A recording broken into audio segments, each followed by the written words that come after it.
teacher, so I wasn't paying attention in class. I have a scene from my novel. There's no agents yet rushing to my door to publish it, but we're working on that. It involves a family with 3 boys. At this point, they are 10, 12, and 14. The dad's name is Jacob, and the others are boys. I'm going to try to read it out my class.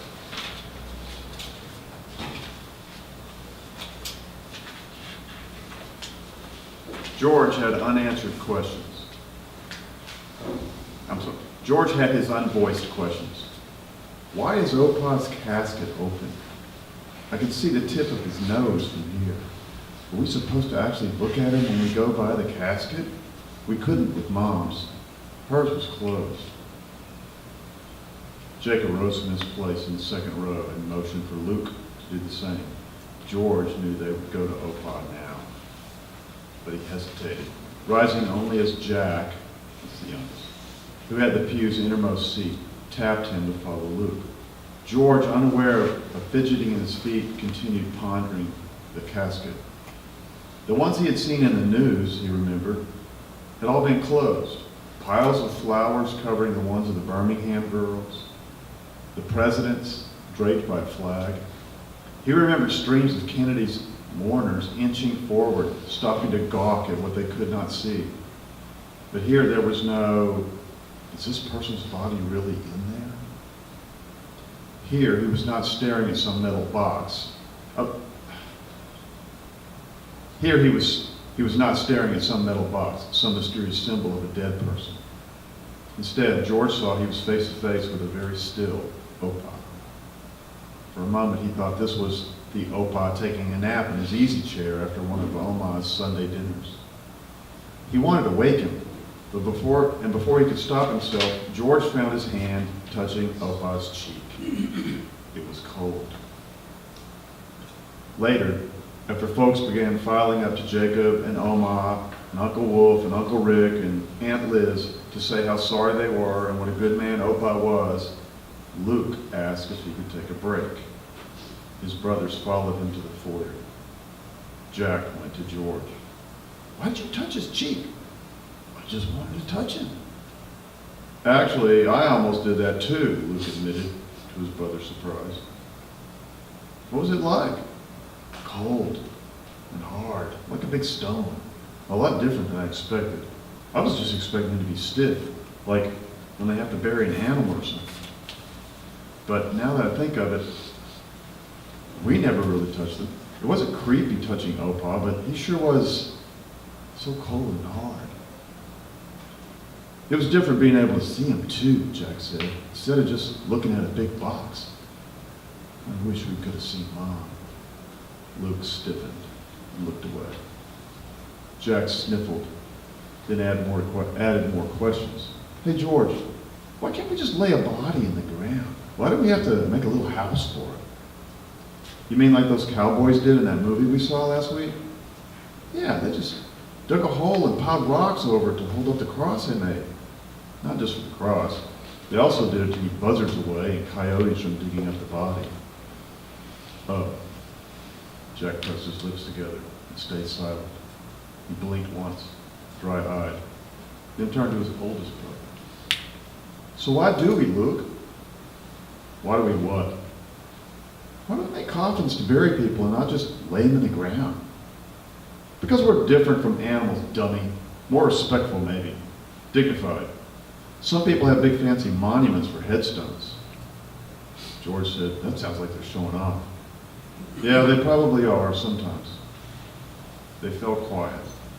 It was rare that they were all 3 joined in anything, and that they had this much to say to each other. Don't see why they do that, Jack said. The person's still dead. Thanks.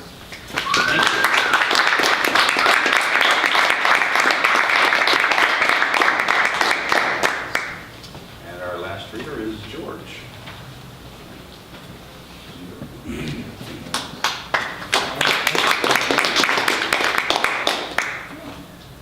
Okay, thank you very much for having me. I appreciate it, Malvern and everyone here.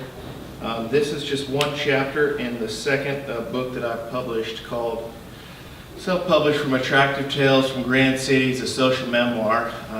Both of them are online everywhere and at Amazon as well.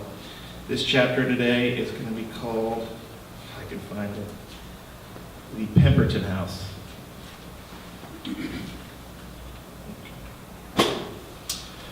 Pemberton House from Attractive Tales. Hey George, I'm moving to Los Angeles. Want to take over the lease at our treehouse on a private drive in this ritzy Pemberton neighborhood?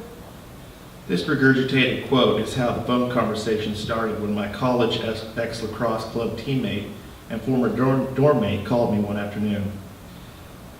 At the time, I was a ripe 23 years old and a fresh university graduate. I had just begun my working career in Austin, Texas in residential real estate. This specific Pemberton property is perhaps the coolest, most private, unique, party-filled, prime-located, and secluded place I have ever personally called home. The Pemberton residential core, old money Austin, Texas neighborhood is fondly recognized and stately. The wealthy neighborhood has a high volume of $1 million-plus single-family homes. The Pemberton neighborhood in Austin could be compared favorably to the grandeur cachet of the River Oaks neighborhood in Houston, Texas. In this case, actual pictures would help immensely, but since neither myself nor my roommates have called it home for over 10 years, we don't have pictures to prove it. This storied mid-century structure was also entirely demolished decades ago. The boxy, rectangular, two-storied home was a special one. The home was technically on a private drive in a cul-de-sac with zero through traffic. Our former rental house had superior central urban proximity. It was a quick cab to the lively downtown building action and also walking distance to West Campus. Our particular home was a very special, perfectly odd and architecturally unique property. The grounds could compare well to a forest atmosphere. There were giraffe-like slender trees surrounding us. Our 3-bedroom, 2.5-bathroom home with roughly 2,000 square feet had brown wooden exterior and naturally blended in with the partly spooky environment. There was a lengthy stone walkway upwards on the property towards our home's perched entryway. The artsy home was engulfed with full glassy, clear windows. There was orange shag carpet. The very open, massive living room and secluded kitchen was located downstairs. The only way to make it upstairs to the master bedroom and balcony and 2 other bedrooms was a spiral staircase. The specific Pemberton home had the style of 1970s funk music coupled with forest privacy infused with early 20-something inhabitant fun, cool, jubilation, and vigor. After previewing the house, I immediately told my friend, yeah, we'll take it. And I shall personally go find 2 other roommates quick. In less than 2 weeks, I handpicked 2 of my best friends for the 2 remaining bedrooms in the house. The master bedroom was the largest with its own balcony access and wider size. The master bedroom's best feature was an engraved naked female sculpture within the bathroom's shower's walls. The wooden glass house had engraved intrinsic art within the walls, for goodness sake. The previous owner, we were later informed, was a talented actual artist. So what do 3 straight early 20-something dudes do with a 2,000 square foot forest movie scene worthy home all to themselves on a private drive in the middle of a bustling city? We partied it up. Did I mention the neighbor had a full-size, well-lit pool adjacent to ours? Also, this rich neighbor with the pool was never home. And the entire time we lived there, I never met the next-door neighbor once. Not once. Did we sporadically take guests and chicks swimming and skinny dipping during the late-night after parties in the adjacent pool? Maybe we sneakily did. This hidden gem leased house was fantastic. It was located on perhaps a half acre of land. Recently, 10 years later, while I was attending a Dallas house party, a female friend and guest asked me to retell stories of the parties and memories from this exact Pemberton Parkway home. This unique party house was so epic that tales of the adventures and fun had lived on for 10 years plus and even traveled up the interstate highway to Dallas. Impressive, eh? In general, girls, boys, and all visitors loved our random, well-attended late-night keg parties in the forest under the social patio's Christmas lights.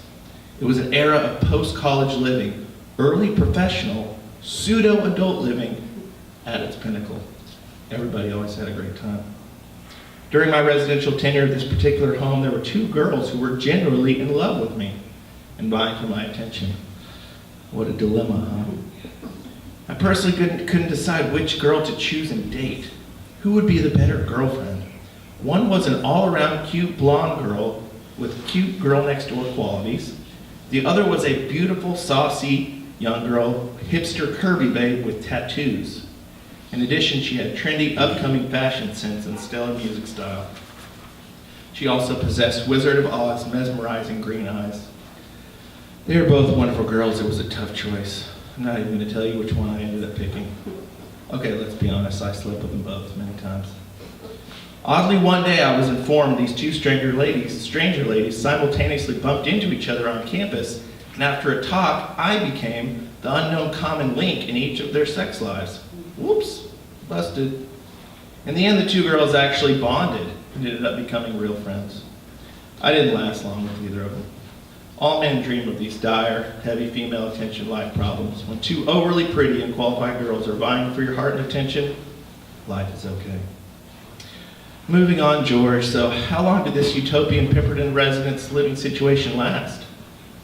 After all in all, I think it's fuzzy. I think it was a year or two. Time has a way of making things fuzzy.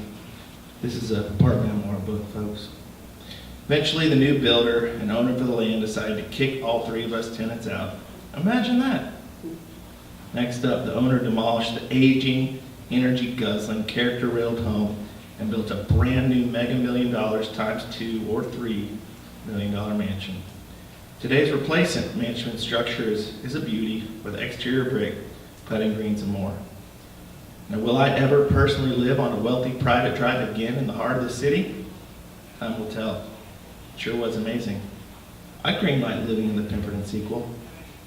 Thank you. Before we shut down, any other readers? Anybody else like to do anything? Yes, ma'am, come on up. I have 2 poems. Come on up.